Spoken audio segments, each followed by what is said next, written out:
Every emotion within us has a message for us. If we were to pay attention, like the acknowledgement that I have been talking about, we would know what message it brings. Ever since we were in survival zone, our brain needed to constantly be up against predators and dangers around so that human species can survive. We carry this in our internal makeup today. Today, amygdala, a tiny region in our brain, is constantly looking for dangers around. Cues, basically, its primary job is to protect us. The moment it detects a threat, what happens is that it mobilizes us for fight or flight. The sympathetic nervous system gets activated and we are all mobilized. That's why we feel the trembling in our hands or the beating heart or the perspiration or this need to flee or escape. All of this has a reason. And today we don't have predators lurking around. Today we do not have those kind of tigers, but we do have paper tigers around us, and we'll be talking more about it. I have a guide on amygdala. Please go and have a look. It will support you tremendously. If amygdala is the fire alarm, constantly beeping all around you at every turn, imagine your condition. Imagine the toll it takes on your body and your mental health. Are we really living in that kind of world where there are tigers attacking us? No. But there are bosses who are asking for deadlines. There are mother-in-laws who are like constantly looking at how you are doing things. There are spouse sitting there to check on you. What is it that you are doing that we can get back at you? Yes, these are the paper tigers we are surrounded with. Our enemy is looking at it and perceiving it as dangerous. It is constantly looking, do I need to fight? Do I need to flee? And most of the times we are choosing those responses. Either we argue, we snap back, or we withdraw, we avoid that situation. We don't have to do either. Amygdala loves safety. The only thing that it abhors is, let's say, the threat detection. That is the place where we can install plans and policies from our end, sensitive acknowledgements and understanding from our end to tell our amygdala, it's okay, you do not need to beep at every turn. We are taking care of you. Our amygdala is always looking for safety. It loves soft voices. That is why when our mom spoke to us in whisper, sang our lullabies in whisper, we slept peacefully because soft voice tells amygdala everything is safe. And this knowledge all the bosses can use.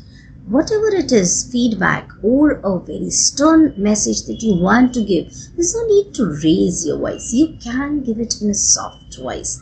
Amygdala loves soft talking because the moment you talk softly, if there's a certain decibel that you maintain, you are also communicating to the amygdala of the other person that there's no threat.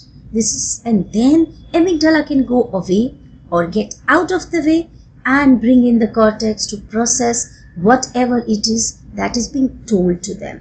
And that is why parents or bosses or any kind of people who are leading talk softly.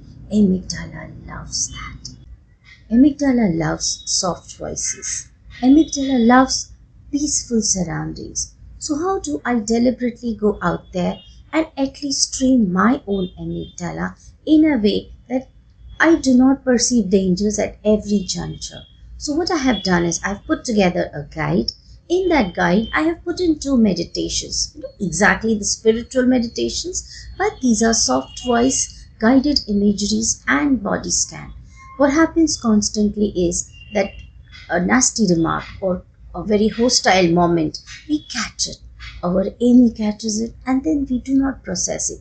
We somewhere repress it, and certain muscle groups catch these emotions and hold them. These are the knotted tensions that are constantly weighing down on our mental health. What we do need to do is take out some time in a day, every day, for our own self and go through these body scans, go through these guided imageries. They won't take more than 20 or 30 minutes. Do that and start your day or maybe end your day with it. You can make your own. I have shared an example. You can create it in your own voice, but go ahead. That is the kind of self-care your amygdala needs to feel safe, to constantly be fed in the message that there's safety around. I am taking care of you. So self-care is not just spas and massages and drinking iced teas. They are also good. But do something to put this tiny little Amy that's there in your brain continuously wanting safety. Give it safety. If you understood how Amy works, look at a scenario where two people are at loggerheads. What's happening? One person is shouting, the another person has gone quiet. What has exactly happened? This person's Amy has taken the threat of this person shouting and said, let's withdraw, let's escape because we are powerless here. And because this person has escaped, this person's Amy is also looking at that threat detection in the sense I have lost connection. I have lost the power over this person, and in order to get that power back, they shout more and more and more. In this moment, if we were to begin with the acknowledgement that I have been talking about, we will realize, oops, I am feeling threatened. Take that moment of pause. Take 5 minutes out of this interaction and try and understand what exactly is I'm threatened about. What do I want to feel safe here? What do I want to feel connected here? These two questions will be a guide where you will understand, oh, what I want from this person is to hear this. The other person also who has withdrawn is not to be seeing them as victim. They also need to ask, what is it that made me withdraw here? What did I feel threatened about? And what can I do to bring safety for my amygdala here? Go ahead, do that to nourish yourself. Amygdala knowledge does not just help you in understanding your own self, it also helps you understand what happens in your interaction. The next time around you feel threatened or you are in a mood to threaten somebody, understand you are losing connection, you're creating unsafety for everybody around. That kind of interaction serves no one. So please work on making your amygdala and the other person safe. Amy loves soft voice and whispers. Your amygdala sometimes is just like that faulty alarm that keeps on beeping, beeping, beeping. You enter a room, somebody did not smile. Whew, threat. Somebody is having a frown on their head. Whew, threat. Ah, I see my boss over there. I have not submitted my deadline. Threat.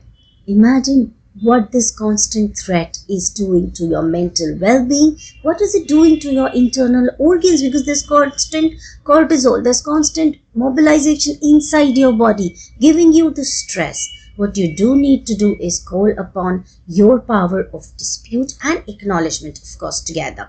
First, acknowledge this is what I'm feeling because this person didn't smile or frowned, or I'm seeing my boss and I'm having this anxiety. Acknowledge it. Second, dispute it.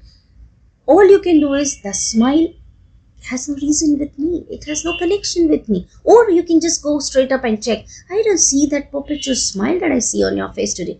What's wrong? Or I see a frown on your head. What is it that is bothering you? Can I do something to support you? You are creating safety not only for your amygdala, you're also offering support and safety to the other person. If you can look at your boss, you can say this is not a workplace and this is not a place for to discuss any kind of deadlines, or ask for an extension, or promise to just work hard and organize yourself and get that deadline done. What you need to do is basically put these paper tigers down that you're constantly detecting and making your amygdala feel unsafe and creating unnecessary anxiety for yourself. So acknowledgement and disputing both will support your amygdala, yourself and others. How about trying it?